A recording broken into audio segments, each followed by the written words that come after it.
देशातल्या गरिबांक मदत करिनाशिल्ल्या भारतातले गिरेस्त लोक म्हळ्यार कुशिल्ले बटाट अशा लोकांक तुमच्या फिल्मांतल्यान एक्सपोज करात। गोयचो राज्यपाल सत्यपाल मलिकान फिल्मवाल्यांक आवाहन केला। 50व्या इफीच्या समारोपाच्या सुवाळ्यात तो मुखेल सोयरो म्हणून उलयतालो। राज्यपाल मलिक म्हणटा मोदी सरकारात गिरेस्त जायत चल्ल्यात आनी गरीब आनी चड गरीब। शेतकार आनी सैनीक दोनूय घटक त्रासांत आसात। बेकारी जाल्यार तेंगशेर पावल्या। गरिबांक दिसाक एक वेळचे पोटभर जेवप कुस्तार जाला। भायल्या देशांतले अब्जाधीश गरिबांक मदत करपाक सदांच फुडें आसतात। हे सगळे परिस्थितीक सरकार न्हय तर गिरेस्त घटक जबाबदार आसा अशें ताचें रजाव।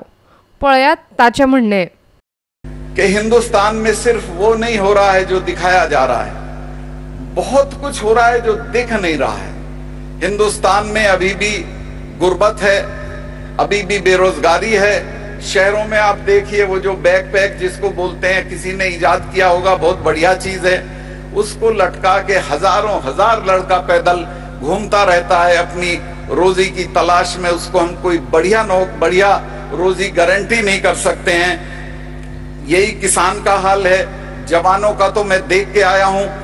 आप यहीं बैठ के बहुत सब लोग भाषण करते हैं कि हम जवानों के लिए ये हैं और जवानों के लिए वो हैं। आपके देश में तो ऐसे ऐसे लोग हैं जिनके पास 14 मंजिल के मकान हैं। एक मंजिल में कुत्ते रहते हैं, एक में ड्राइवर रहते हैं, एक में कोई और रहता है, लेकिन एक पैसा भी चैरिटी नहीं करते हैं हिंदुस्तान की फौज के लिए। 14 तल्ले के मकान वाले ये कोई एक पैसे की चैरिटी ना एजुकेशन के लिए करते हैं, ना फौज के लिए करते हैं, ना सिपाहियों के लिए करते हैं, ना नौजवानों के लिए करते हैं। लेकिन हमारे यहाँ का जो अमीर है, मैं उसको इंसान भी नहीं मानता। मैं उसको सड़े हुए पोटैटो, सड़े हुए आलू की बोरी की जगह मानता हूं कि जिसकी जेब से एक पैसा नहीं निकलता है। तो मैं जो हमारे फिल्मकार हैं उनसे कहना चाहता हूं कि समाज के इस वर्ग के ऊपर थोड़ा हमला करिए।